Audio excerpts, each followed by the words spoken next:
Hello, my name is Amina and I'm your decision-making specialist. And I am wondering, when you go to bed at night, that time when your lights are out and you just have your head on the pillow or the pillows, and you're not really asleep and you're not really wide awake. You're just kind of in a little in-between lull of a time. And for some of us, and it certainly happened to me, and if it hasn't happened to you, marvelous, or you've forgotten, which is okay too, and that is that people at the end of the evening, when they go through, kind of review the day, kind of have a slideshow of what went on, or maybe a specific conversation or event, mostly, and this is when you're trying to go to bed, mostly would be like if you were just relaxed, and guess what?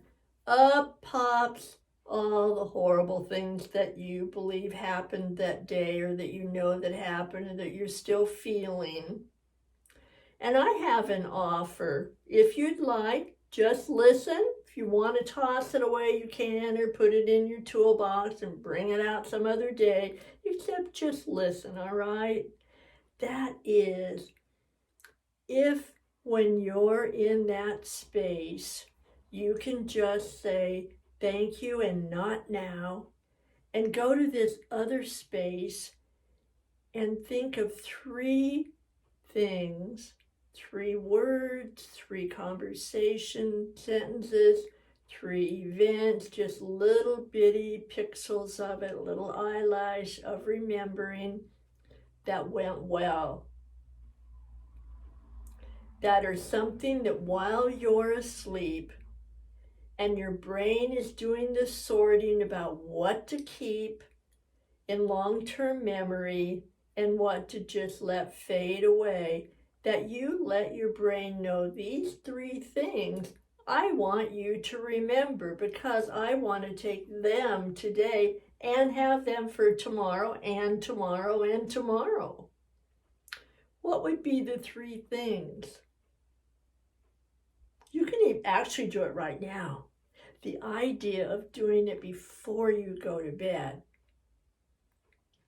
is because there's a part of your brain listening, that pre-sleep part. So it's almost like you're hypnotizing your brain and giving it suggestions. Now, why give it a suggestion of all the terrible things that happen that you don't really want to take it for the next day or the next day? You'd rather just kind of leave there. Just brush them aside to the side of the bed. Takes practice, I know, and bring it back to those 3 things that you do want to keep.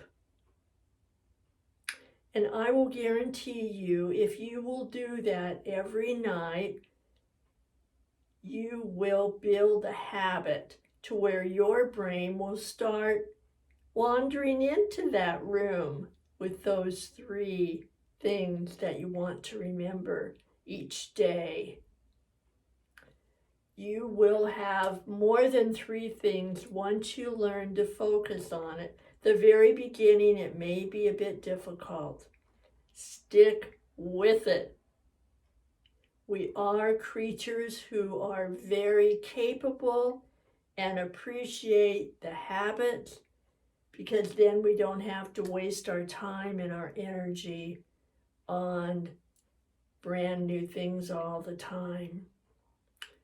You put on your jeans, you button your blouse, you put on your skirt or your dress, you wake up, you're half asleep, you go to the bathroom. You do all of these things. Or have you ever been driving somewhere and all of a sudden realized you were there and you couldn't remember going by the landmarks? Because we're just in automatic pilot, unconscious. So when you want to remember and keep those 3 things, then you bring it into your conscious mind of choice and decision making. And then your brain will help make that a habit. Oh, it's bedtime, go to the 3 things. Bedtime, go to the 3 things. It will do that. So practice, if you will. You don't have to. You can still think about all the icky things. I'm kind of not liking to do that very much anymore. So I would like you at least to have a choice. Horrible things, wonderful things, helpful things, not so helpful things. If you have a choice, try it. See how it works for you. You're unique. There's only one of you in your fingerprint in the whole world. So I offer ideas, suggestions, and you have the perfect choice, as you know, to see if you want to try them, how they could work into your life, and anywhere in between. It's an offer. My other offering is that you keep very safe and healthy and help those around you the most that you can. All right? Thank you. And I am hoping that you will come back. I will be here. You are important. And meanwhile, bye for now.